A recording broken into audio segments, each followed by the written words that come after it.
Klutznick, and I will be your moderator today for the first ever K Company All-Star Panel. Woo! Why did we choose a panel? We chose a panel because we figured you can only learn so much from Jonathan, myself, and any trainer that walks in. It's better to hear it straight from the horse's mouth, so to speak. Right? So we wanted to pick 3 of our top producers, top 1% agents for the K Company Realty, ask them a series of questions, and hopefully gain some insight that can help each and every one of you in your business. The structure and time of the event will be as follows. There's going to be 8 questions asked to each person. Each panelist will have between 1 and 3 minutes to answer the questions.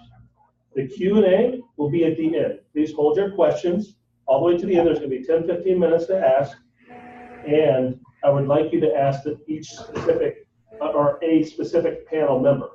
Not each member will answer your question for the sake of time, okay? So write down your question and who you want to ask, okay? So now I will be introducing our agent or our panelist members. First, I'll start down at the end. Rachel Hooker.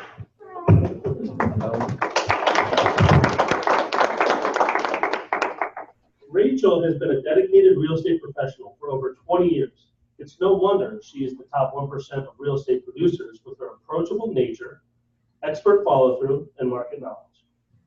Rachel creates a personal real estate strategy tailored especially for each of her buyers and sellers.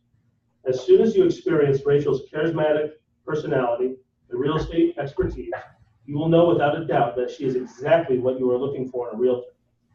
In her free time, Rachel enjoys biking, fishing, cooking, and beach time with family and friends, and don't forget the rescue dog, Danny.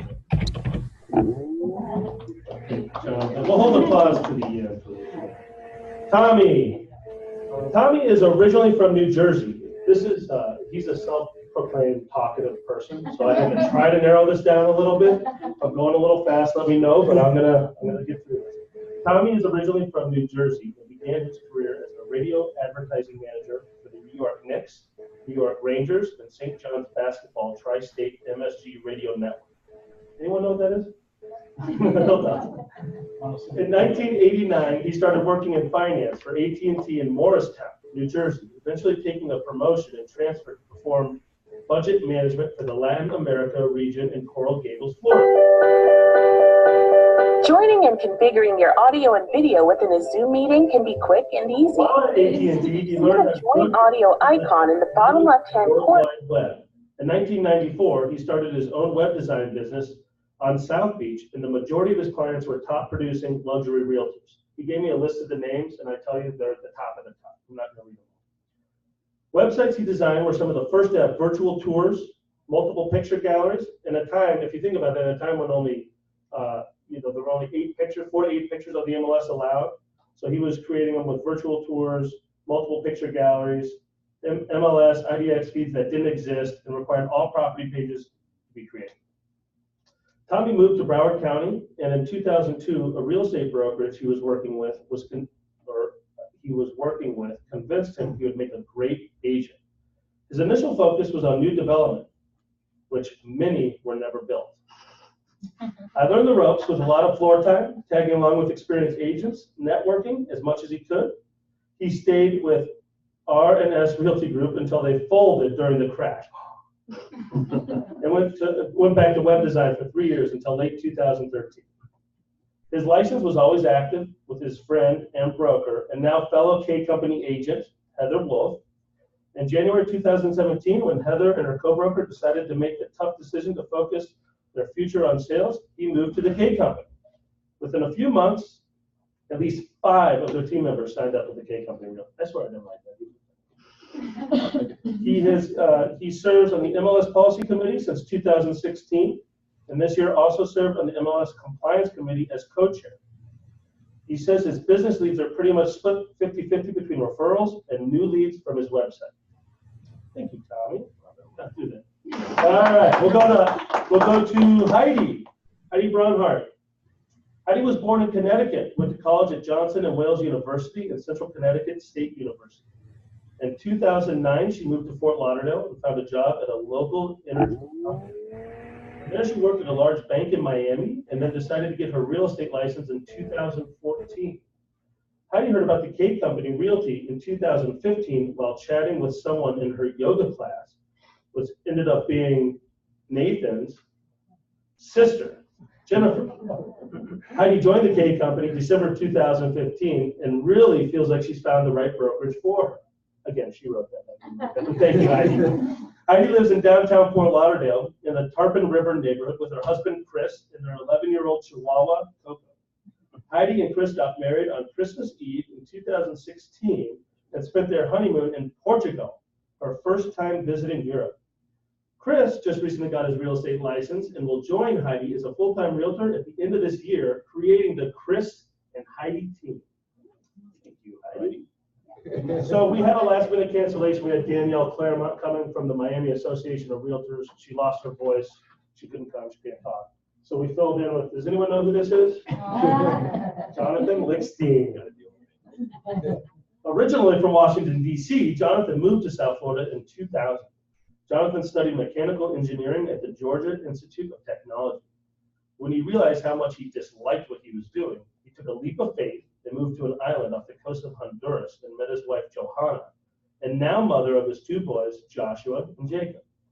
Jonathan spent several years working in property management and international investments while he was in Honduras. Also, while he was there, he was immersed in the culture and learned to speak Spanish fluently. In 2011, Jonathan was ready to move back to the United States to improve the opportunity for his family and future of his children. Jonathan interviewed with the K Company Realty to be a marketing director. At that time, the K Company only had 17 realtors. Flash forward to today, he has now been named the managing broker of a firm with more than 1,200 realtors. He enjoys being a real estate trainer and instructor offering classes both here in the office and remotely online. He loves coaching Little League Baseball. Jonathan sits on the East Broward Regional Board of Directors, the Grievance Committee for RAPB and GFLR, and as the director for Florida Realtors for the past 2 years. He is also a Sterling R major investor for the Florida Realtors Political Action Committee. So if we can give a little round of applause for all of our panelists. You guys, it's important to understand that they're here to volunteer their time. They don't have to do this, so we really appreciate them coming in. So now we will get straight to the questions. I will be monitoring the time. I will keep you on track, and if you go over, a loud siren alarm. I will start with Rachel, since she's down at the end, if that's okay, Rachel. Perfect. Tell us about yourself in real estate. Why did you choose this profession, and what makes you great at it? You have 2 minutes. Okay. Well, I chose real estate because I had several careers, jobs, and I. Thank you. Oh. Hello, everyone. Welcome to the show. No, I had several jobs, careers, and I just figured, you know what? I am so tired of being told what to do all the time. And I decided I didn't want to have a boss. I wanted more freedom. I wanted to spend time with my family and my son. Whenever my son would get sick, I didn't want to have to call in and say, I'm sorry, I can't come, to work right now. I have a sick son. So I wanted that freedom and that independence. Another reason is I just have such an affinity for houses. I love architecture. I love design. I love interior design, decorating. And when I'm showing a buyer a home and I see that light in their eyes, smile on their face, when they find their home, it's just so gratifying to me. And when I'm dealing with a seller and I'm entrusted with their home, it just means the world to me that I've really shown who I am and that they really trust me with the sale of their home. So Rachel, what makes you great at it? Well, what makes me great? Oh my goodness. Well, first of all, I'm really nice, and people like to be around nice people. I find that goes a long way. I really do treat them like I would a part of my family. I show them exactly what needs to be done in order to purchase their home or sell their home. And I remain friends with a lot of my sellers and my buyers. So I think that says a lot about who I am. Thank you very much, Rachel. Right on time. That was 1 minute and 50 seconds, Tommy. Can you beat that? Yeah, since I have to live it because my Tommy, tell us about yourself in real estate, why you chose this profession, and what makes you great at it.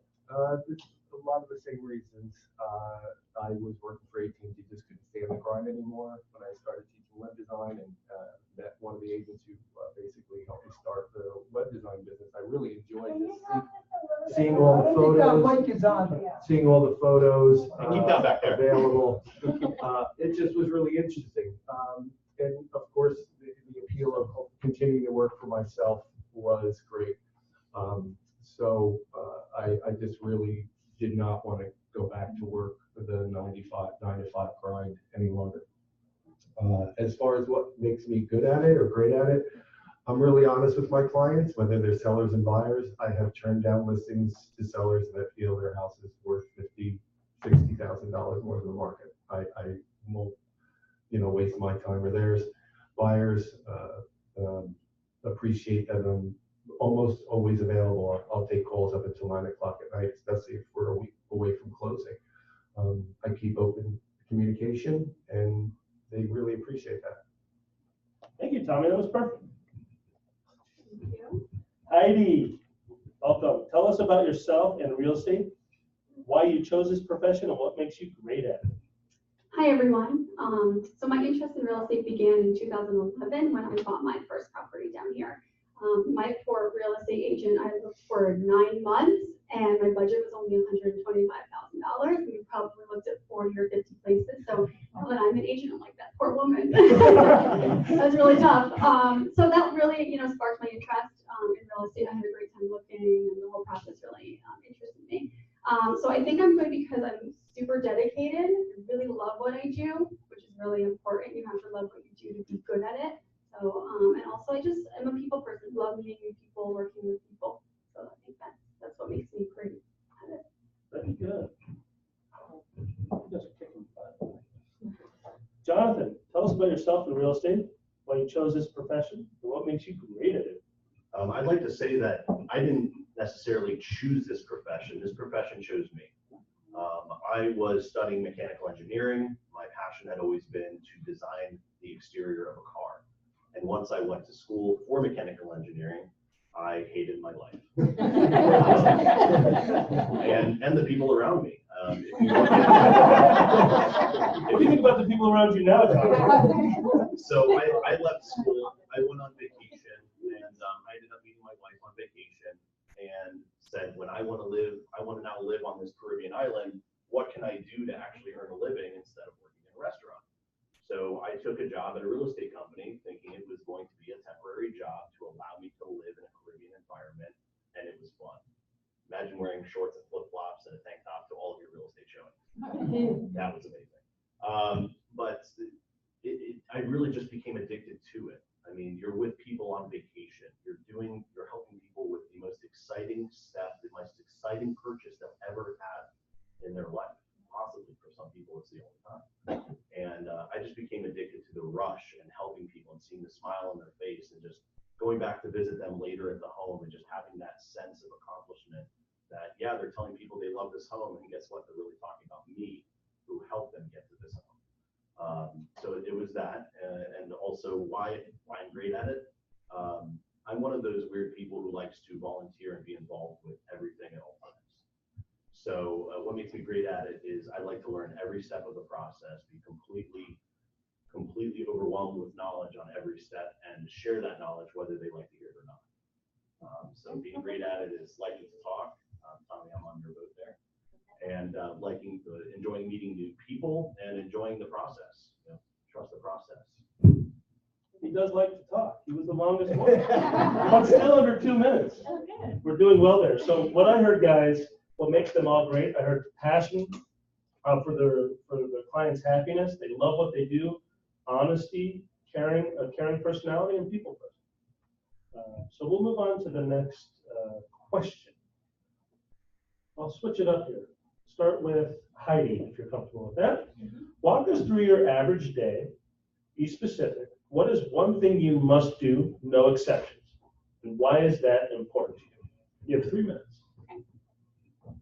Okay, so an average day doesn't really exist, right? It's never the same in real estate, so I can't like, I wake up at this time and then I go here and I eat lunch.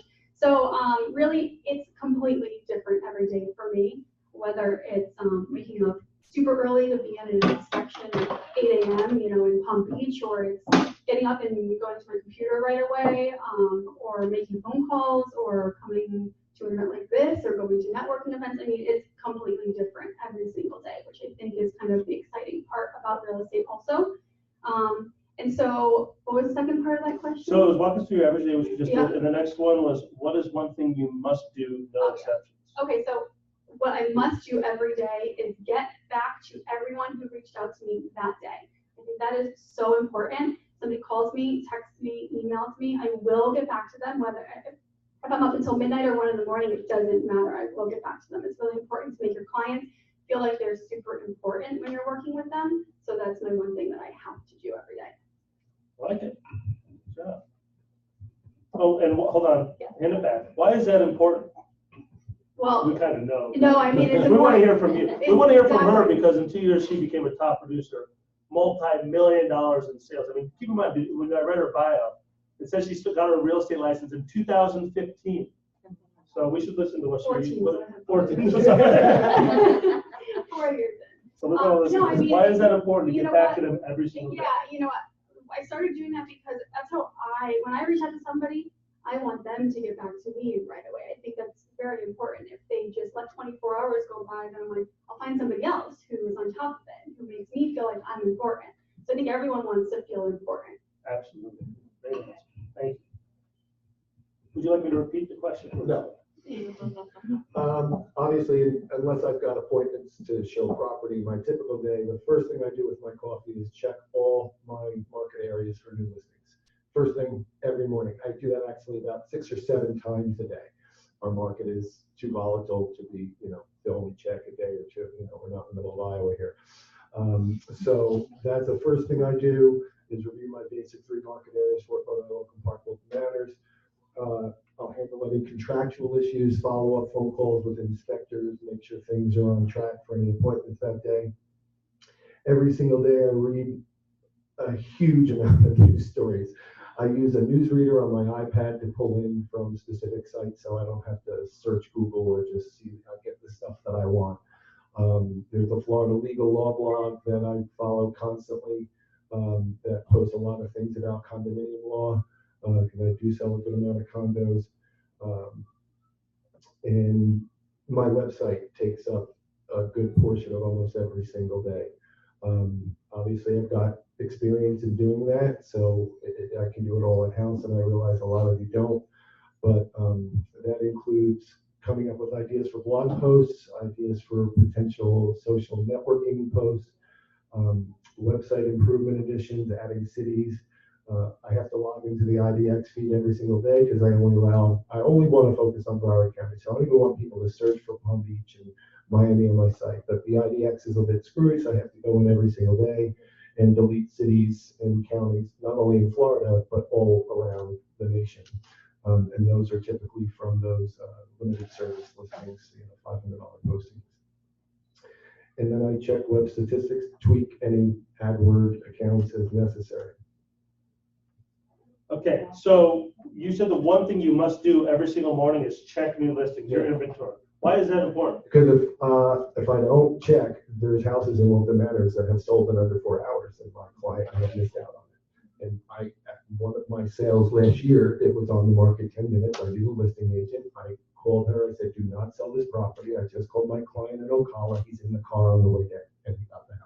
So what I got from that too, guys, is at a time when almost every client out there challenges how an agent earns their commission and thinks we get paid too much money, you have to be a resource. If you don't know your inventory, how can you be a resource to your client? So thank you for that. Rachel, walk us through your average day. Be specific. What is one thing you must do, no exceptions? Why is that important? Well, I wake up in the morning, my average day, and I have a cup of coffee, and I love my dogs, and after that I get very centered and very focused, and I pray every morning and meditate on visualizing how my day is going to be. I visualize every one of my listings getting a buyer. I visualize essential, getting that perfect tenant, and visualize more listings that I'm looking at. I think there's a lot of power in that. I really pray for every one of my homes. You know, sounds crazy to some people, but that's what I do, and that's I have a very focused relationship with God, and I think that that's very important to me. I was raised in church, and that's how I've always been taught. And you know what? It's been very successful for me. And I also think it's very important that you spend time with your client or another peer, whether you're having lunch or coffee, and just kind of bounce ideas off of each other. It's been very helpful for me. I've discovered new websites and new avenues to take as far as marketing is concerned for my homes. And I think it's important to just take that time for yourself. I pray for balance because I have a very busy life, very busy schedule on top of my work schedule. So that's the secret to my success. Great, Rachel, thank you. Can you pass the mic down to Jonathan Lickstein? Okay, an average day. So You may not want to answer it honestly. my average day is probably not like anybody else up here. I get to sign repay closings. Every day I wake up and I don't drink a cup of coffee. I probably drink a pot of coffee. I'm a caffeine addict. I'm addicted to coffee. But really, the first thing I do when I get up after taking the kids out to go to school and getting in the car, I'm one of those people who puts the windows down, blast the music, and get myself pumping in the morning. I'm going to quote Tony Robbins: "Motion creates emotion." Okay, I get myself moving in the morning, which makes me walk into this office with a positive mindset, my eyes open, and ready to handle whatever complaint or question or issue you guys have. Complaints. Usually about a different agent.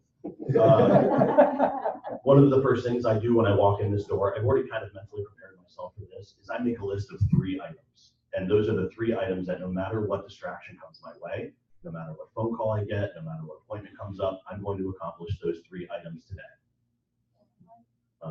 Just getting things done. If I don't make that list, none of those items get done. In addition, I am addicted to reading the Florida Realtors news updates, the newsletters that come in. They bring to light a lot of the issues that we debate as realtors with each other and that we run into on a daily basis. In addition, I've become a fan of the standing desk. So that's something I must practice every day. If I sit, I become tired, I become lethargic, and I'm not as motivated to complete my daily tasks. So standing has helped a lot. If you walked into my office in the last few months before the standing desk, you'd see me kneeling on the floor, working at my desk. Just a change in your body, change something to reinvigorate your body and your energy. And the one thing I must do with no exceptions is make sure I work my schedule to get home before my kids go to bed. Family is the most important thing, and that's why we do all of this during the day. So we must make a point to set aside our business and take appreciation for what we're doing it all for. Very good. He got these questions like 30 minutes ago, so he cheated a little bit. So what I heard there is follow-up, same day, never any excuses from that from Heidi. Tommy's main point was check his new listings and inventory every single day, no exceptions. I think Heidi also said networking, and we all said networking to some extent. I can't urge how important that is. As a realtor, if you aren't out doing something, you're not winning. There's always something to be doing to better yourself. There's always something to be reading. There's always a networking event to be at. And if anyone needs help with that, you can ask any of these panel members or myself. We can get you busy. Okay. Next question. We will start with Tommy. What are 3 tools, websites, apps you cannot live without? You have 2 minutes. Can you do this in under 2 minutes? Yes. If I give him the microphone. It'll actually probably 30 seconds. Obviously, my website, like I said, I get 50 to 60% of my leads through it, so I have to really include that. The other one I enjoy, and you guys should write this down if you don't know it, it's called building-center.org. You can use that website to determine the age of an AC or a water heater just by looking up the serial number. It happens in every single showing. How old is the AC? If it was built after 2014, the date will usually be stamped on the label, but before that, it's a hit or miss. Can you repeat that website? It is building-center.org. Org. It's never nice to be with your client like, I don't know, I'll get that. Exactly. It's awesome to show you a resource. And obviously your inspector will be able to read this information as well. Believe me, I've been with inspectors, they're like, oh, I'll have to go home and look up the age. I'm like, oh, I can do it right here. And your client really likes that. Another one that I just started using is Magic Plan for iPad. Building-center.org is free. Magic Plan is a paid app. It allows you to take photos with your iPad or your iPhone, and it builds a custom floor plan. It works amazingly. You need no skill. You point it at the corner, you take it, put the beautiful little lawn. It's just so unbelievably good. And it even estimates measurements. So those are really the three. Obviously, I use Upside Down for my signposts. They're excellent and quick. I do use the South Florida MLS app quite a bit when I'm out on the road. If we pass a house, hey, we didn't see that one. What's the price of that? It is pretty good for the houses near me now, so you don't have to do an actual search. Rachel. Well, three that I can't live without. Definitely the MLS app. When I'm driving around, especially, I'm like, oh my goodness, this house is awesome. I can see this before I left the house. Or if I'm with a client and they're like, what else is available in this neighborhood? And I have that probably at my fingertips. I also enjoy LinkedIn. I have a lot of good LinkedIn peers that are there, friends, and I just get a lot from LinkedIn. Also, I pay all of my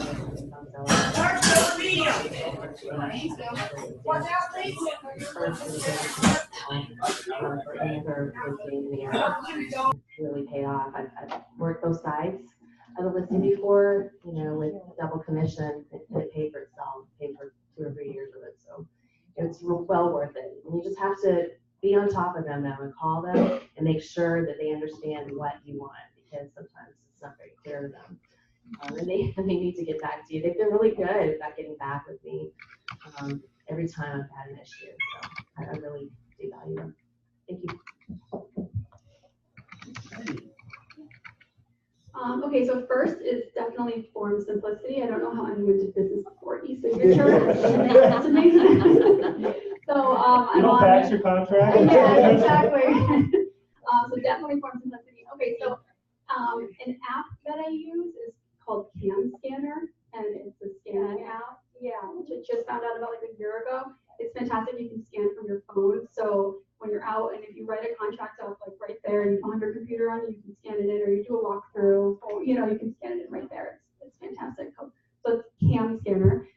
The last is a website which is called smallpdf.com, and I've had agents send over files that are 30 megabytes, right? And you can't attach it into Form Simplicity, so you can't do anything with it or send it anywhere else. So you drag it into smallpdf.com and it shrinks it to nothing, and you can upload it to Form Simplicity or wherever you need to send it to. So those are my three. Very cool. Perfect. Jonathan, can you say hi to the 16 to 20 people from home watching us right now? Hi, 16 to 22 people at home. Wait, come on. So today is actually our second broadcast. We've changed our education platform. I'm going to digress for a minute. We've changed our education platform. We're now using a video conferencing system. And if you can see the laptop right now, there are about 20 screens that are all videos, people's webcams sharing with each other. And they can all see each other. They can also see us. And there's 2 cameras up here cycling between Nathan and the panel up here. It's pretty neat, and it's a new way that we're recording the videos for our training events. And you'll see a new update with how to view the videos on our website. That is changing as well. Hi, people. You just ate up 22 seconds of your... Shoot, I gotta hurry up. Okay, 3 tools, websites, or apps I cannot live without. Number 1 is going to be, I'm gonna name one, but it's a CRM. And it's a CRM that you actually utilize, whether it's built into your website, a third party, an independent, standalone, just on your cell phone. Doesn't matter as long as you're using it. So the one that I like right now we've been using here is Lion Desk.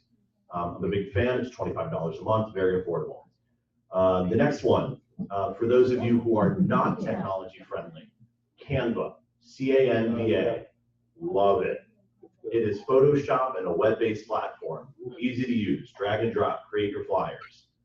The next one would be, can I go forward? You have time. Okay, the next one is called Phrase Express, P-H-R-A-S-E, Express, all written out. This is a shortcut program that you can place on your laptop and create keywords. So let's say I need to write an email that says IDX approval, and it has a canned email with some tags that fill in automatically based on who I'm typing to or the information I'm trying to send. It shortcuts your life if you're sending the same things over and over again. My call sign is hashtag, so I write hashtag IDX, and it will automatically open an email, type the email, attach the file, and ready for me just to hit send. That saves so much time in my day. And my fourth one is called Crane Spotters. Crane Spotters is a program, it's a website actually, that lists all new developments, both ones that are currently under construction, ones that are sold out, as well as ones that are coming. So permits and processes and plans that are waiting for approval. That's a really, really neat program, and I just started using that a couple weeks ago. Questions for the end? Crane Spotters, C-R-A-N-E, Spotters, SPOTTERS.com. You are out of time. Clarification. Thank you. Yeah, write down your questions. Phrase Express, Phrase. Phrase, P-H-R-A-S-E-E-X-P-R-E-S-S.com. What about the second one, Jonathan? What about the fourth? Canva, C-A-N-V-A. Should we just go through all 20 of them again? You, John? Come on, John. C-A-N-V-A. Okay. Ooh, I like this question. Who wants to go first?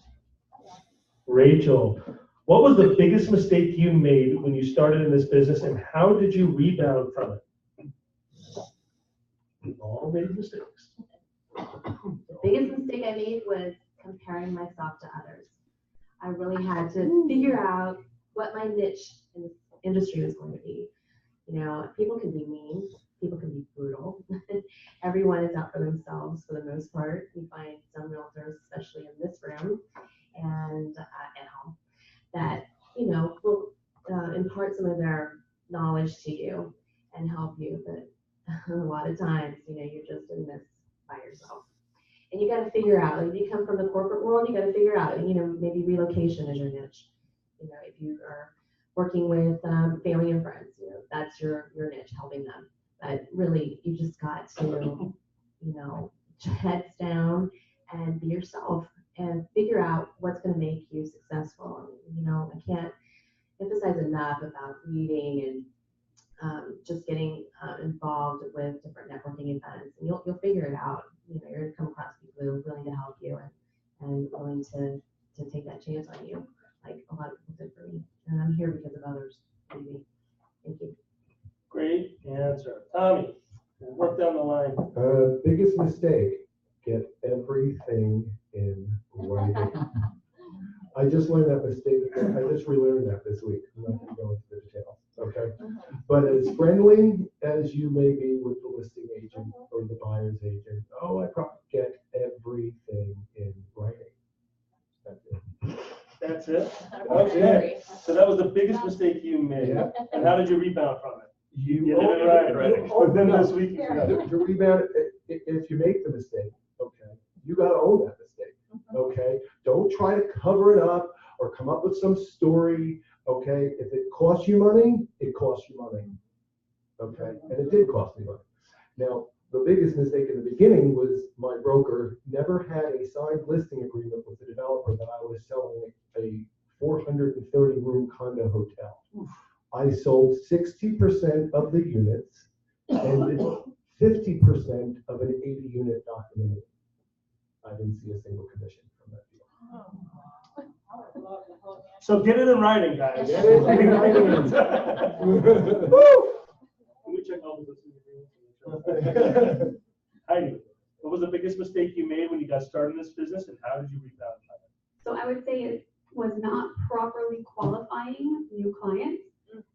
How many of you have had renters, yeah, my credit's in the 700s and my background is clear, show me 30 properties and then I'll make a decision and then we'll run my background and my There's credit. no drug arrests on my Exactly, and then there's 500 credit or there's, exactly, or there's an eviction, or I went through that a lot in the beginning, because in the beginning, you take every new client that you can get, at least I did. And it was awkward for me in the beginning to ask for things like that. Even buyers, like to ask for pre-approval, I kind of felt weird about it, like I didn't trust them. So I gave them the benefit of the doubt. I worked with them, and then I was showing them $300,000 houses, and they were for 150. So that was a lesson learned, and now I, make sure I get all of my information up front. Great answer. Yanni Cakes. Biggest mistake when I started. So as Nathan said, I didn't start here. I started in Central America, and my biggest mistake was trying to do too much. I wasn't focusing on a particular niche of the industry. I was working property management for 200 homes. I was doing vacation rentals. I was doing long-term rentals. Any place you went, they gave out my card for a long-term rental. But at the same time, I was trying to sell homes, beachfront homes, listings, go after owners in Canada. I was trying to do everything, and it was too much. So I was kind of the jack of all trades instead of focusing and benefiting from the one thing I really had to do. And by doing too much, I never did anything right. I did a lot of things, but nothing correctly. It was just halfway on everything. How I overcame that was by becoming more comfortable delegating. And it's something I battle still to this day, and wanting to do everything. Nathan's been a good help with that. In addition, another mistake I made was is this thing on?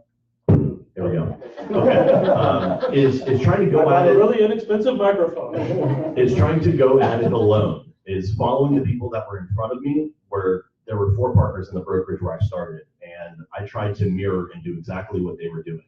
And all that would do was allow me to reach my cap and be just under them. I would never surpass them following them. So by looking at them compared to myself, I wasn't putting some individuality, some personality into my own business. I was mirroring other people, which was not genuine. And that showed. Once I changed over, followed my own beat, was much more successful, and actually came to become the second grossing realtor on the island where I live, under only one of the partners. I'm not sure how to feel right now. I think I've made all of those mistakes. So what I heard is, not comparing yourself to others, find a niche, find a way to let the business work for you, not you work for it, qualifying your clients, and get everything in writing. I made every single one of those mistakes. Big time. And, I was at a different panel and asked a similar question, and the answers were actually quite similar. One of the biggest ones is finding a way to make the business work for you and not taking everything. So when you're a newer agent or an experienced agent and you're not busy, you don't put much value to your time. And so you will work with any client thinking that's what serves you best, without qualifying them maybe, but you're not. Your time is best spent honing in on your craft, finding your niche, training and networking. Never work with clients that are not qualified. It's just a total waste of time. So thank you guys. Those are great answers. I hope you guys are soaking that in. I will start with Jonathan this time. What are the top, he's not a realtor, but he knows what people are doing. What are the top 2 to 3 sources for your business? So we're non-compete here, so I'm not advertising, but the business finds you in certain places. So the top 3 sources that I have right now when I'm not even looking for business is personal referrals from friends and neighbors, which is quite obvious, and I'm sure you all have gotten at least one of those. My biggest one is being involved with local organizations. Now, I told you I like to be involved in everything and volunteer for everything with everything. So if I set foot in the room, I'm probably volunteering for something. That's why my wife doesn't let me go to HOA meetings. Local organizations. I'm very involved with my local Little League in Boca Raton. And I can't tell you, just by walking in and talking about my day, I don't do anything else. I just make friends. I build relationships. That has turned into an incredible amount of business. I'm baffled, to be honest with you. The last one is social media. So yesterday, I'm sure some of you saw, I posted an investment property, an off-market investment property. Without doing anything else, just posting that on my business, on the private group and the personal page. I had someone from the local organization who did not know I was in real estate call me based on that post and say, hey, I need to sell my home and we're looking to buy another one. That's 1.4 million in production from that one phone call. Very good. So very similar. Almost 100% of my business comes from number one, referrals.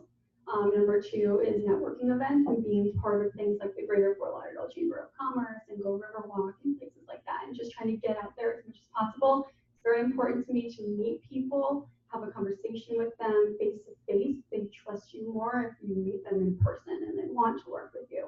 So those are definitely like 90% of my business comes from those two. And I do advertise on Facebook. I mean, that's really all I do for advertising. So that's my third.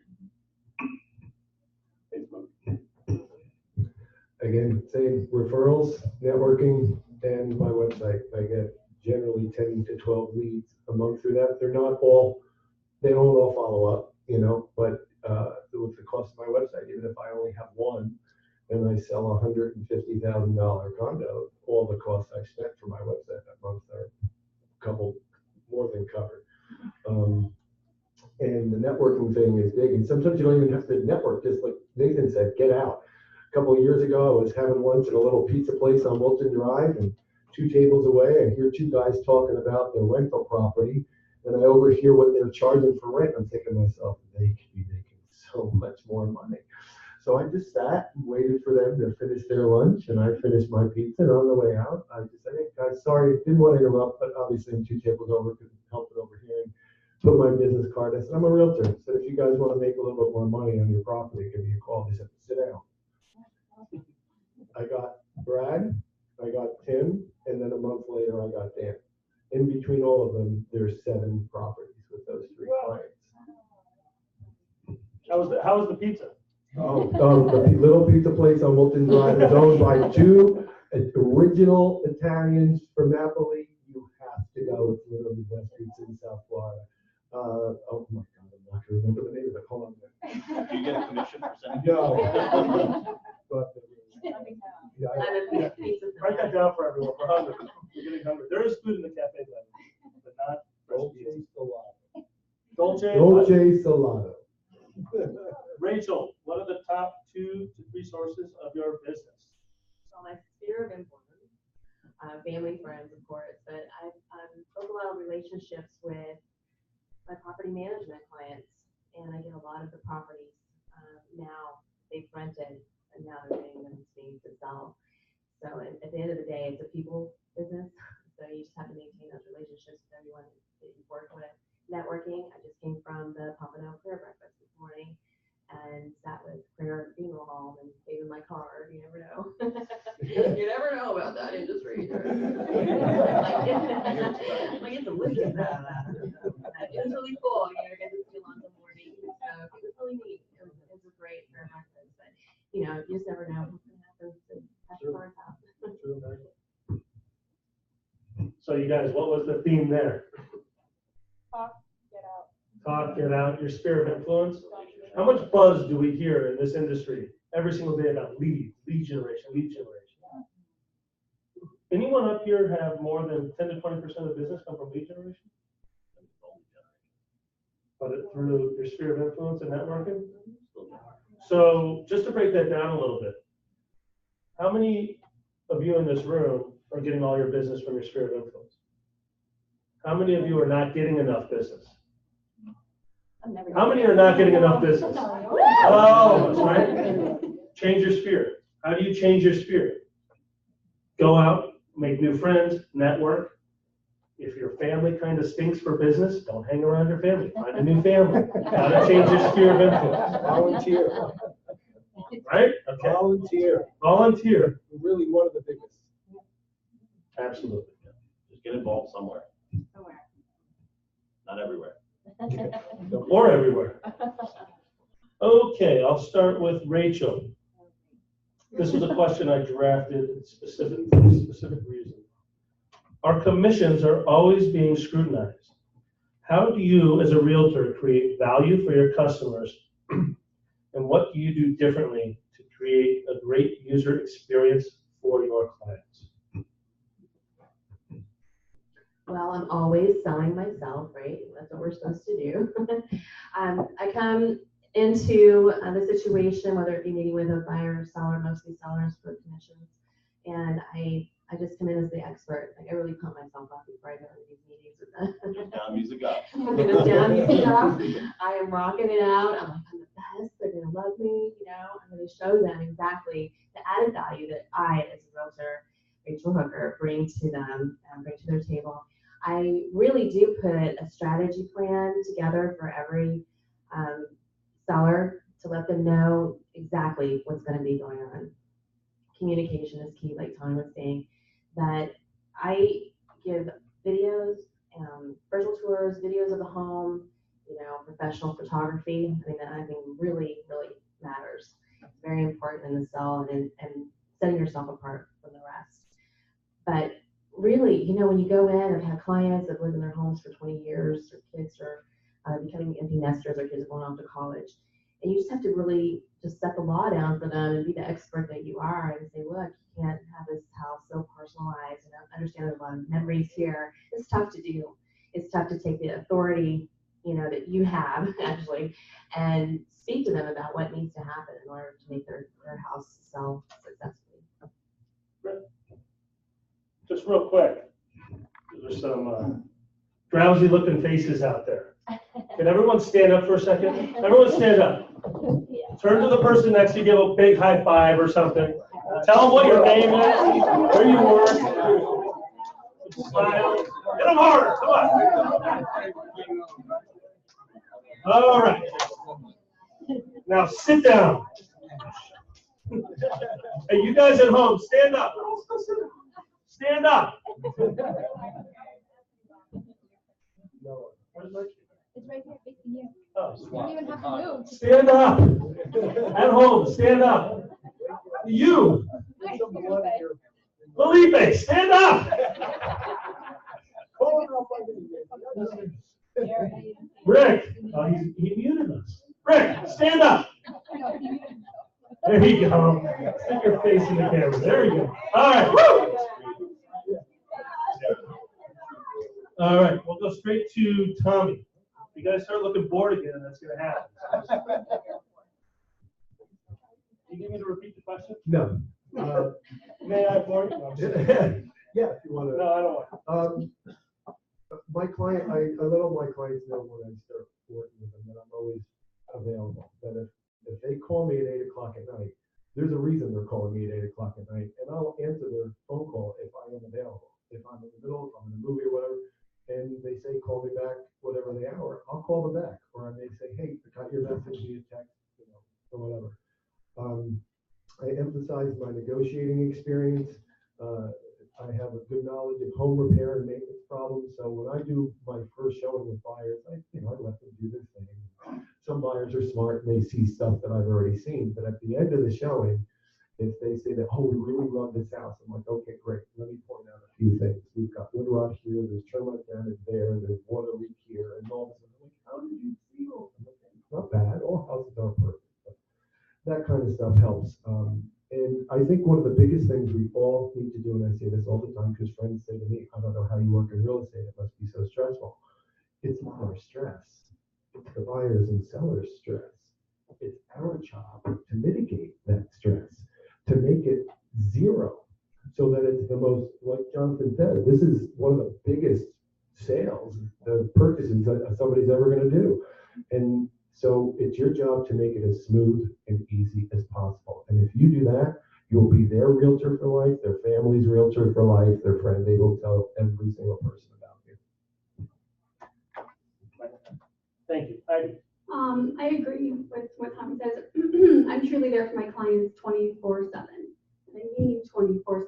I have received calls at 4 in the morning for crazy things that have happened, and I leave my phone always on next to me in bed, so I'm always like waking up at random times, phone calls and text messages. But that is what it is. They need you, and you have to be there for them. So I definitely go above and beyond the standard realtor duties, right? Like I have helped clean, paint, pack, find movers, find handymen, meet people at the property. I am a therapist, definitely, for people. people what they're going through the moving process. I mean, it's tough on people. I've had people cry in front of me. So I'm just there for them. I build relationships with my clients. I stay friends with them for a very long time afterwards, and that's important. So also my own personal experience. So I've purchased many properties, sold properties. I have investments. I do like the whole investing Airbnb thing. I have a lot of investor clients who come to me because I know what I'm doing when it comes to that. Okay, so you can call Heidi at 2 a.m. Call me from Jake from State Farm. I'm not answering at 2 a.m. Our commissions are scrutinized. How do we create value and a great user experience? The number one, as technology advances and more applications and tech companies come in and they try to take away what we do as realtors, what can we really do? It's our knowledge of the market, our personalization of service to each individual person that an app cannot necessarily do. But I'll go back to what the activity that Nathan just did with everyone. Sorry, I'll move forward. The activity Nathan just did. Emotions are contagious. Nathan was energized. We were all sleeping. We were drowsy. Nathan was energized. And by moving, you all got energized. So doing the Rachel Hooker, getting psyched up, windows down, music up, get your energy up and your confidence level up. Walk in that door for a listing appointment thinking, I'm the best person for this. I'm going to make them know exactly that I'm the best person for this. Walking in with that confidence is contagious. If you're confident in yourself, the person on the other side of the table will be confident in you. So it's building the relationship, relating to what their motivations are, and taking charge of the process and the conversation, not by being bossy, but by saying, here's how it's going to go, here's how it's going to fit in with you, here's where I come in, let's do this together. Because if you can't sell yourself, You can't sell anything. yeah, probably, he really wants to drop it. That makes it work. You can drop the mic. I don't want to work. Yeah, there you go.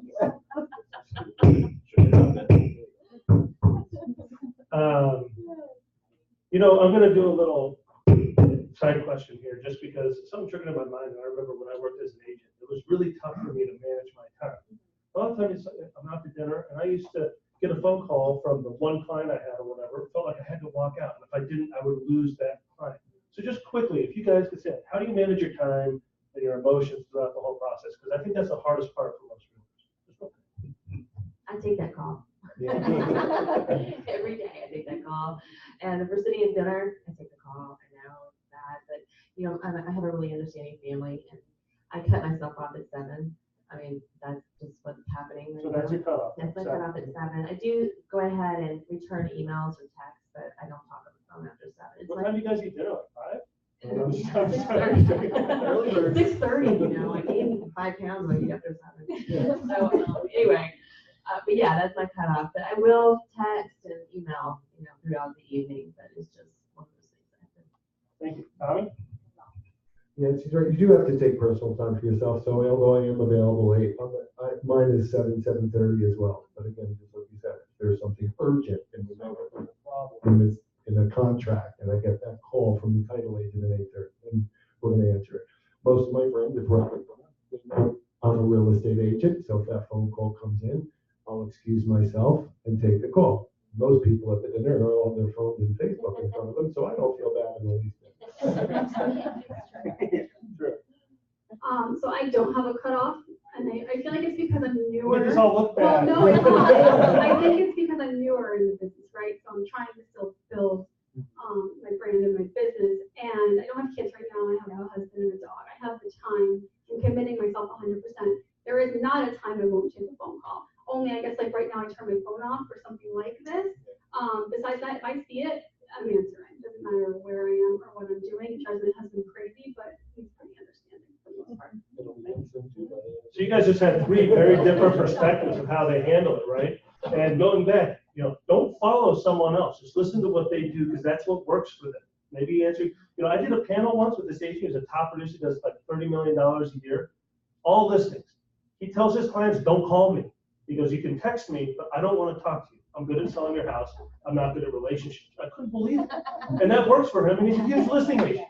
So just remember, if you're talking to someone like that, like, listen, I'm not good at relationships and I don't want to be your friend, but if you want your house sold for this much money, you'll hire me. Maybe that's your tap. And then some people can appreciate that. Some maybe not, but hey. Okay, let's start with Jonathan. Question number 7. In just the last 10, 20 years, the role of the realtor has changed significantly. What are the 2 biggest changes you think are coming in the next 5 to 10 years? In relation to our role or in relation to the industry? How the role of the realtor will change. Okay, so 10, 20 years ago, we were the gatekeepers for information. You had to go to a realtor to pull out that big book of listings and find a property that was for sale. I was not in real estate when that happened. I'm not sure if I was alive when that happened. Regardless, okay, so our role has changed. We're no longer the gatekeepers of information. Customers, buyers, sellers have the Zestimate. No, they have Zillow, they have Realtor.com. There's infinite numbers of websites that they can access to have information on demand. So we're no longer the gatekeeper, but we have the experience. We have the negotiation expertise. We have the knowledge of the contracts to help keep them out of trouble. Okay, so our role is changing more to be a guide, not necessarily an information center. We're turning more into a guide itself. In addition, one of the big changes I see that we as realtors will have to adapt is artificial intelligence. And I said this at our State of the Market, what's the State of the Market event that we had earlier. It's your CRM must be utilizing some type of predictive analysis or artificial intelligence. And there's some really neat ones out there that you need to make sure you're staying up on the new technology to continue to be aggressive and successful in our industry. If you're staying status quo with what you're doing now, in 5 years, you will be out. So I think that one big change will be that more buyers will be viewing and also purchasing homes without actually visiting them due to just 3D walkthrough tours and then virtual reality in general also. So right now you have a client that wants to look at 10 properties and you take the time, you set up the showings. You bring them out on a Saturday for 5 hours and you show them 10 properties. It takes up a lot of time on both sides, right? So in the future, you'll have your VR headset. The buyer can put it on, do their virtual walkthrough of the property from their home for an hour, and then give me a call and say, okay, Heidi, I like these 2. Let's go out and look at these 2. So that frees up a lot of time for the agent and also the buyer. So I think that you said 2, right? So I think a second one would just be, would be that I think flat fee brokerages are becoming more popular, which is making our commissions be reduced more these days. So when I started 4 years ago, it was 3% commission on each side. I see 2.5% on 50% of the properties that I show now. And there's a reason for that. She's talking about the Redfins, the Compasses, exactly. the companies coming in and trying the sellers pay $1,000 and they get limited help from those brokers. But they feel like because of the Zillows and the Realtor.com and everything, they feel like they know enough and they can hire those flat fee brokerages and sell their homes. So the agent really has to prove their worth more than ever. Yes. Great answer. I'm in the same thinking as Jonathan as far as how technology is changing our industry, and I also agree. I don't take a listing without doing a Matterport virtual tour, and it's specifically a Matterport virtual tour. There's people around that do it for $250, even if you have a $150,000 listing. You know, if you're not willing to spend $300 in a virtual tour, that thing will sell your house within a week.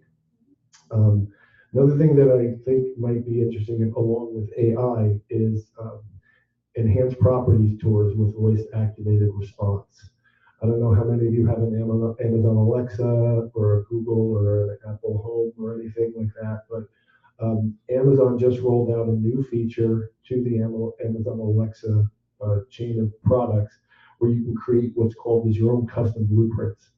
They are basically custom voice activated responses. So you can create your own tour on an Alexa device, leave it in the house if it's vacant, leave a little instruction set for the buyers that come in, say this if you want to, you know, Alexa, how old is the air conditioner? And she will respond to you. Wow. It's a really cool idea. Really like that one. Amazon stole it. Well, I'm just wondering what the housing market's gonna be like on Mars. No, I think there's a lot of agility in the real estate industry for different apps. Just take a look at Redfin, how they purchased Log Score. That was really ingenious on their part, but I think they're gonna get by. Redfin at some point. One thing with Zillow, I think they were partners with Zillow, is my understanding. Two partners, one invented Zillow, one invented Redfin. But I just think that there's like you were saying, I'm sorry. Oh. Like you guys were saying, I think it's gonna be like a virtual realtor, you know, with the VR headsets. I think it's so cool. And I really like this Alexa Google. I have a mini Google. Really enjoying that. Hey Google. It's really fun. So it's a great idea. So you guys, there's a lot of big changes coming, right? We know that. There's an onslaught of capital pouring into the real estate industry, not for brokerages. It's going to eliminate realtors.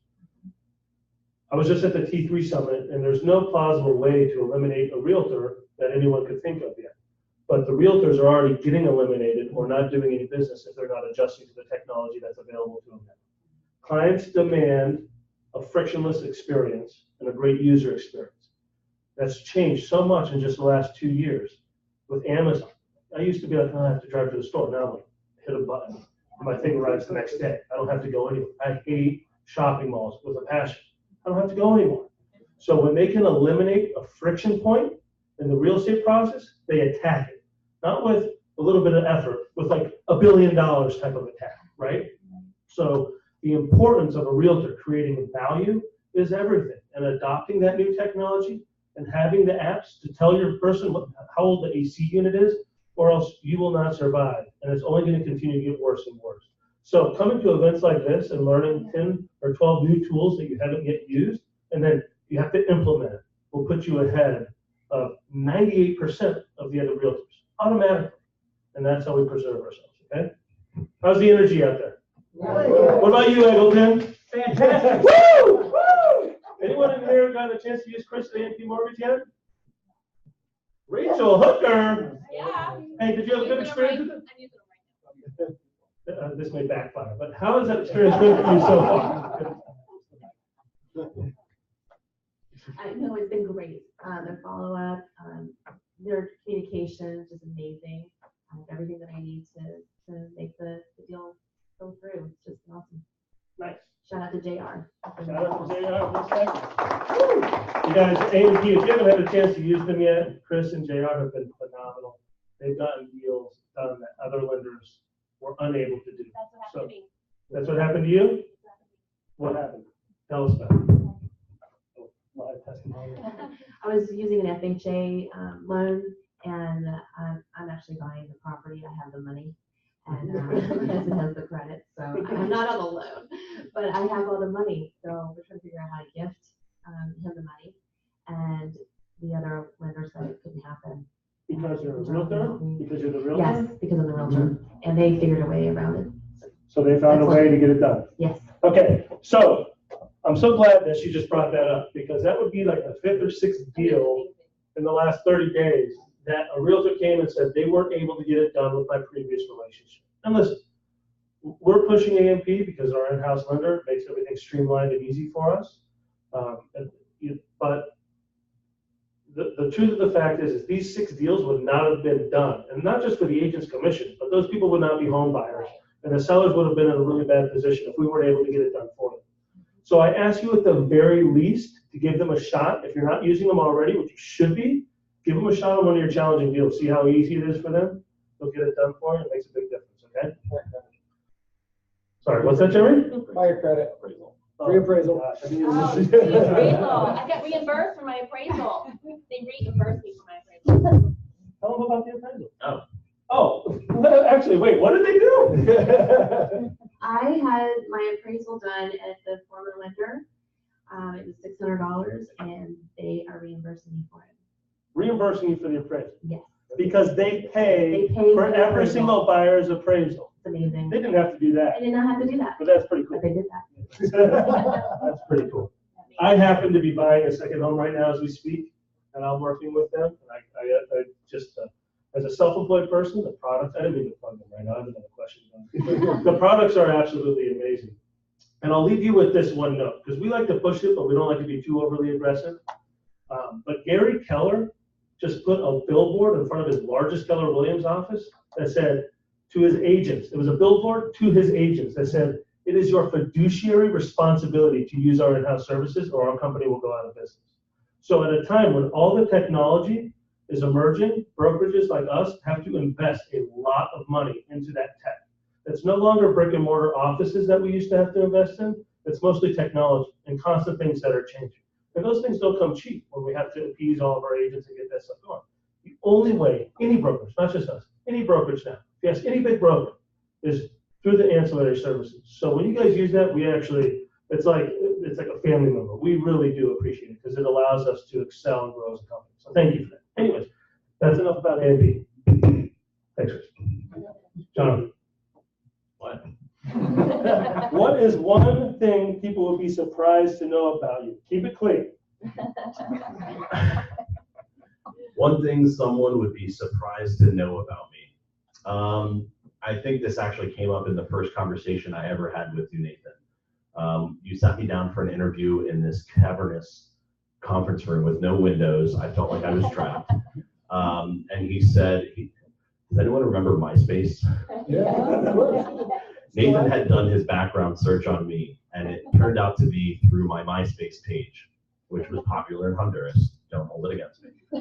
And my profile picture was of me with my father-in-law, my wife's father, who lives up in the mountains in Honduras. And it was of me holding a severed pig's head that I helped my father-in-law slaughter. And me being the Jewish boy.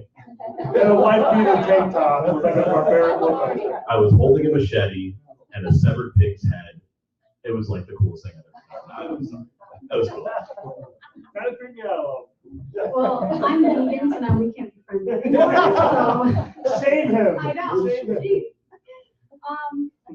So when I first got my license the first year, I was a Fannie Mae foreclosure listing agent. That's what I did for a full year.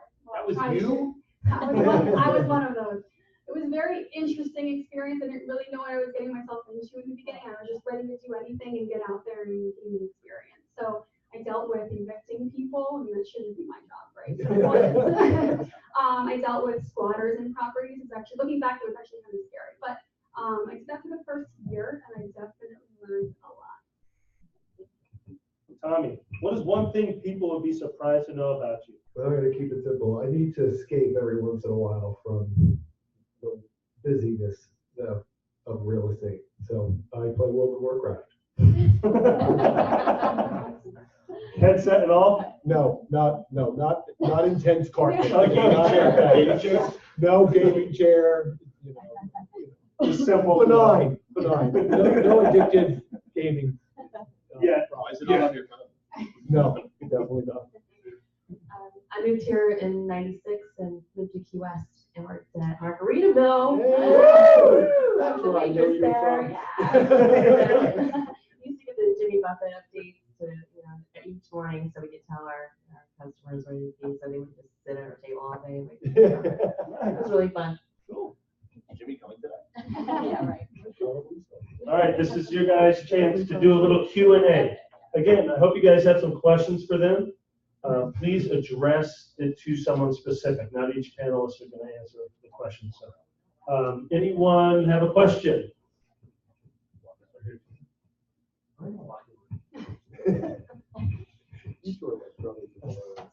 Hi guys, my question is for Heidi because I really care her. She's new and I think you have 1 year over me.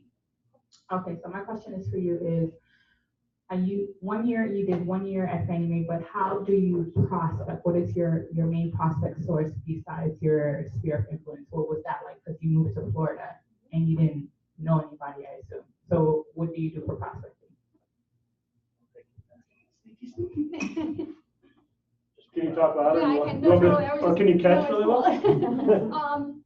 So when I started, I was working at a bank in Miami. I decided to quit and start real away, so I didn't do, thank you. I didn't do part-time, I didn't do just weekends. I decided I was going to go full-on real estate. So I quit, and then the next day I was like, what do I do? I have nothing to do. Just sitting around twiddling my thumbs like, what's the next step? So I just got out there, right? So I did get lucky. I had a couple of friends at the time who were ready to buy. So I started with them, and then I met their friends and their family members.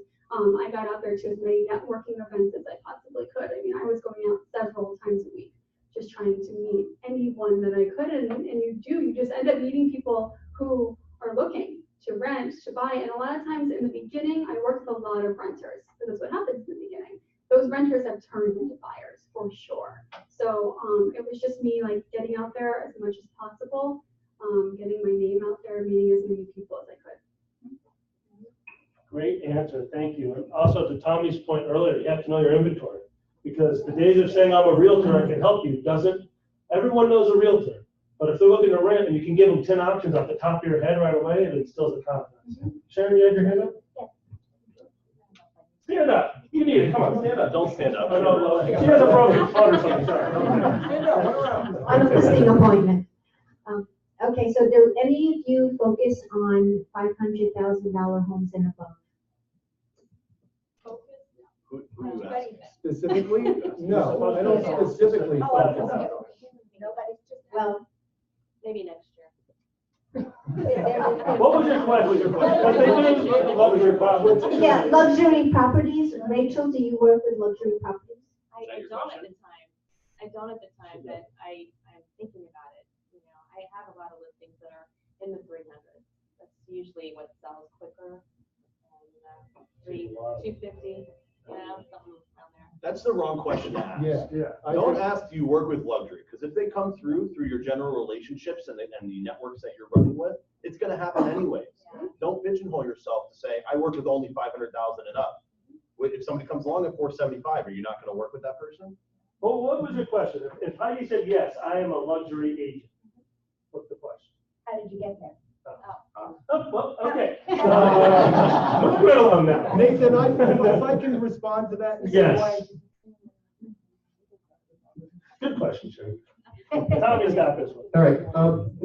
Remember, I did all my websites originally were all luxury agents in Miami. In the South Florida market, I don't consider a property to be luxury unless it's over $1 million. A $500,000 home is not a luxury home. Okay, it's a higher priced home, but it's not luxury.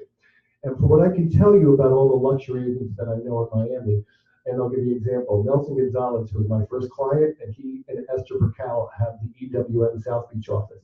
Nelson is having a broker's open at 3 o'clock today on Al Capone's old house on Palm Island. Okay, he bought and sold Ricky Martin's house, Lenny Kravitz, multiple share properties, and you meet these clients because you're already part of their world. Nelson was the original Drakkar Cologne model back in the 80s. So he was part of a certain network that put him in front of those clients. Unless you have luxury buyers that are friends and family, my honest opinion is stick on what you know. If you want to break into the luxury market and you have oodles of money to spend in advertising, you need to advertise in Florida Design Magazine, in all the luxury, in town and country. These people aren't online. And you need to find a way to develop relationships with the wealthy. Correct. That's what it is. Yeah, they don't go on Zillow. No. Diane, let me get back. I know John had his hand, and we'll go back over here. John, do you need the mic? No, It doesn't need I don't think so. You can just repeat his question. Can I ask the whole panel so I can get each? If it's gonna be quick. or- John, I'm married. I'm sorry. Is there one particular thing that you do that you find the most successful in your marketing, whether it's the mailers, lead referrals, Zillow, Website. yours is website, I'm pretty clear. on that. 85 to 90% of all home searches start online. Okay. Even Well, how when do you, they get and, your and website? of that 80-90%, 30% of my traffic, and this is standard, 30 to 40% of the traffic is all coming from mobile devices now. So if you have a website and it's not mobile friendly, number one, you're being penalized by Google. And number two, if a client tries to go there and sees crap, they're gonna leave instantly. How do they find you? You have like. You've gotta work and see, I can do it all myself, so I don't have to. Google if somebody. Like, I've had the experience for 25 plus years or more, so I'm a unique case. I do everything myself. And I'm constantly writing different blog posts about. What's the, in their sense, what's the best piece The of best advice thing you you got- give them to drive traffic? Is to at least have a website, pay for some kind of IDX feed for your own, whether it be the Ragful feed, South Florida, RAPD, they're all separate right now, but my IDX costs are about $139 a month. There are website companies out there, I think we have a relationship with Playster, right? And I looked at Playster, and it's a pretty good service. It allows you to build custom pages. You have to keep up on it. You've got to constantly write one a week. If you don't want to do it yourself, there are companies out there that'll write 4 or 5 blog posts for you at $200 a month, $50 an article. That's dirt cheap. I was paying people that 20 years ago. But I really believe that a website is a requirement as a real estate agent. better than Zillow or? Well, think about this. How you don't try to compete with Zillow. So anyone under the age of 50, we just learned this stat last week, uses their phone on an average, they look at their phone 47 to 55 times a day. Think about it. And we see it everywhere, right? They're all on their phone.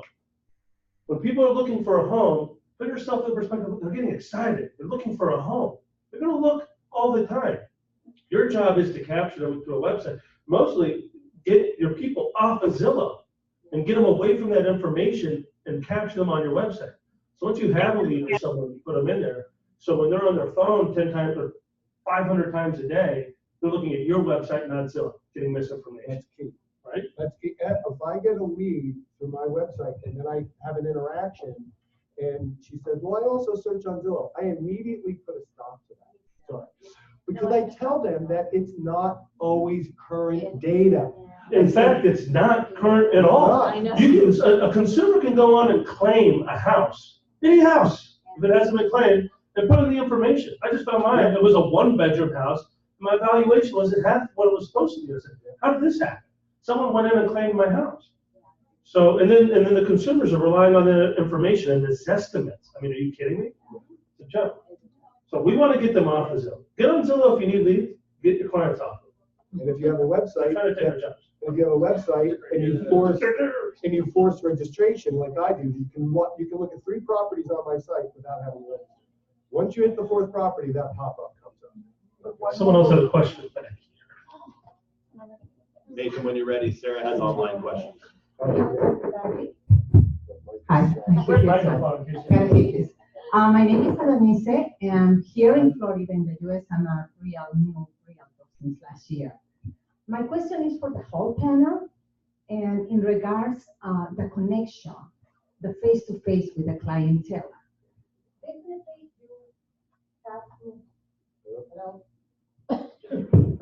You have to pick your favorite panelist member to ask. Not all panelists. Okay. Yes. Well, I believe that everybody could be having that same experience in some type of a question. In regards to foreign clientele, are you prepared, first of all, to meet the client in regards to languages, the barrier of the languages, when you are ready to get the client? And there's 3, in one question, different things. Yeah. And when you are ready, you get involved with them, and also you get ahead in the culture and the way to connect with them. And if you are not, how do you deal with that? Do you ask for a realtor from your same company to help in that and leave the realtor to work with the client? Because not only of the language, but also of the culture, that there's some misconception on the way that the treatment or the whole process will take here in this country rather to another in different parts of the world, or you work together with a partner and then you do the deal in between you. That's actually a really good question, but do any of you work with international buyers? I'll take this question. No. No. Tommy, no. No. Okay, so let's go to Jonathan and Rachel, because it's important that they work with international buyers. Let's start with Jonathan, so Rachel can. So having started in Honduras, I did experience working with international buyers. In fact, every buyer except for one, my favorite customer, former president, was a former president of Honduras, not America, I'm not that big. Everybody was an international buyer. So the thing, an interesting stat I heard about 3 weeks ago at another panel was that 72% of international buyer purchases in the US were done by an English-speaking agent. So not speaking their respective language did not make a difference.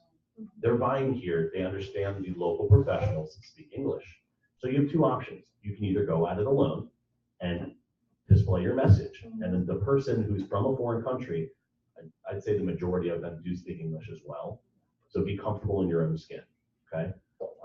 In addition to that, you do have the option of working with a local agent that works here at the K Company. We have agents that speak over 17 languages. So ask me, ask Joan, ask the staff here. Hey, I need someone who speaks French. I need someone who speaks Japanese. I need someone who speaks, I don't know, doesn't matter. Italian, it doesn't matter. So you can have that option of working with someone who speaks their language, but don't be afraid to do it on your own.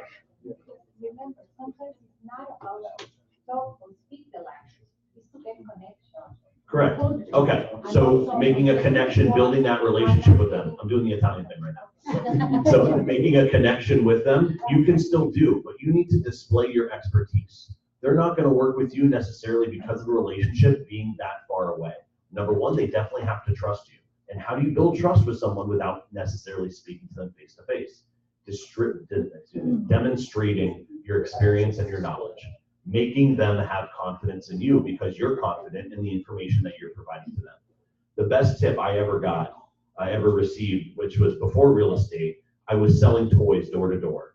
The best advice I got from the manager in that industry, it was sales boot camp in my opinion, was walk in the door thinking, everybody wants what I have, period. Would you like to drop the mic again? No, we'll both break it. We do have some questions online though. Ooh, we can take an online question. All right, first one. Hold on. Susan, Miss Susan Warner.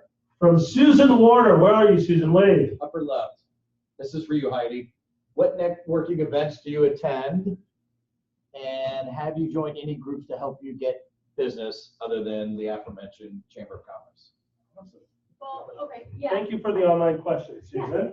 So actually, with the chamber though, I'm part of a leads group, and it's a group that meets twice a month, and there's about 40 of us, and that has been beneficial to my business, big time. It's 40 people who come together, and they're all there for the same reason. They all want business, and they all know they have to give business to get business. So that has been a really big one for me, and that is through the chamber. So I go to, and I keep saying the chamber, but I go to as many chamber events as I can. Also, I mentioned Go Riverwalk earlier, so I try to do Go Riverwalk events, and then there's just a bunch that are around town in general, right? Like go to Chima almost every night. It's a networking event. Yeah, you kind of walk in and find it. Yeah, exactly. So I mean, just look online, you'll find a bunch. Biz Perks, I think is one. Yeah, Biz to Biz, exactly. So there's a bunch of them out there, and you really just try to get out at least once a week. So you can make hundreds and hundreds of thousands of dollars a year just going to Chima. Let's go to Chima. Can I add to that? Yes. Okay, so those were necessarily networking. Just talk about it. Those were networking groups. Yeah. But what you have to get involved in is not always a networking group. Everyone in here enjoys something in their personal life. For me, it was baseball. So I'm involved with the local Little League. My son's not even playing. I'm still coaching. It's fun. I enjoy it. But it's also for the relationships. You're bonding over a commonality that you guys have. Whether it's your children, whether you like shopping, design, yoga, join a group, get involved. The relationships will turn into business. We did a professional development series at the beginning of the year. Was that last year about brand? And I did, what is your brand? And there's realtors that, that we started to notice in Colorado because we were recruiting real heavily out there. And one of them was the Colorado running realtor. And she's a top producer, and all of her business is her running clients. And she would take videos of her and post them on her Instagram of the runs while she's running, the track that she did, her times, and then network that between real estate. So you find people with common interests. Any other questions? There's one more. Of course. In the back, please introduce yourself and ask your question. Amanda, My come name's on now. Amanda. This is gonna go to Rachel. I don't, if I'm just putting it out there, I don't know. I've been out of real estate for 8 years, so I'm from the old school where we actually had like on a listing presentation, we could walk in, have a book. So I'm sort of stuck starting over because I don't know how to I don't have information to walk in on a listing presentation. So I guess my question to you is, if you were going on to into a listing, do you have a presentation and what would that sort of look like? Yeah, I do have a presentation. Yeah, it's on my laptop. I bring my laptop in, I set up. You know, I even have an Apple TV, so I can put it up on their big screen. Even have the Apple TV, so you put it on their big screen if I need to, because sometimes, you know, like I have a small laptop, but yeah, I have the full slideshow there. It talks about my experience, what my sales are for the year, and over my career, you know, just my background. So if you don't have that and you're just getting started, what would you do? I would build a slideshow, you know, if you have that ability or that program. It's very simple to do. If you want to sit down with me for a few minutes, I can definitely show you how to get started. I'd be happy to do that for you. Thanks, Rachel. You have a line of Okay, 25. again, that goes back to what Tony said. You got to learn your inventory. If you learn your inventory, if you have to know your inventory. Hi, thanks for being here. I came from a corporate background. I have a career in the interior design industry. I have major contacts that I haven't even utilized yet. I'm fairly new. I retired. So I'm a business executive, and I was the specialist in my field. I was the person that people went to. I was, you know, I came into this industry with a lot of fear because I don't know.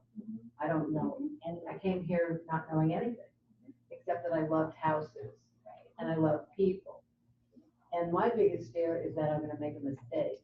So I got a lot of education. I had some referrals in the beginning, and they all worked out great because they know me and they knew that they could trust me. However, I can't, like, I don't feel like the expert, and I don't know much. I know a lot, but I don't know much. How do you overcome that? Because you don't really have all the answers in the beginning, obviously. I don't think you ever have all the answers, because every single deal I've done has been different than the last one. And something always comes up that I don't know anything about. Right. So how did you deal with that? I'd like to know from all of you, really, how did you deal with that? Because my biggest fear is that I'm going to make a mistake for these people, and I have. And the one big one is get everything in writing. Thank you. This question is going to everyone, but be quick because I'm trying to respect everyone's time and there's more questions here. So just real quick.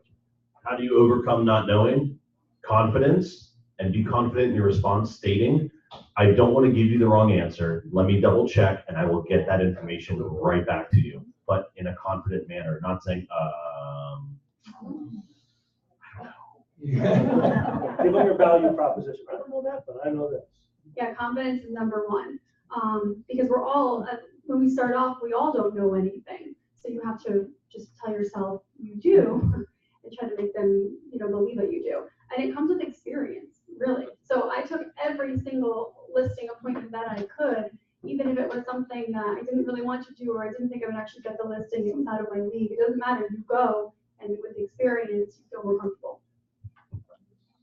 I really don't have anything to add. I mean, that's exactly the situation. And you will make mistakes. We all have. Get it right. One last question. I really think that you should parlay your connections. Yeah. I mean, if I had those connections, man, you're gonna do great. If you hook one and sink Oh my goodness, hey, hooker, line and sinker. Oh, We do have one more. okay. Anyone else have a question?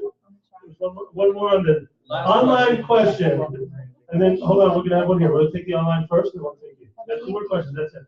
Have any of you done cold calling, and what was your experience like? Have any of you panelists done cold calling? Jonathan wants to take this one. We got one. What was your experience like?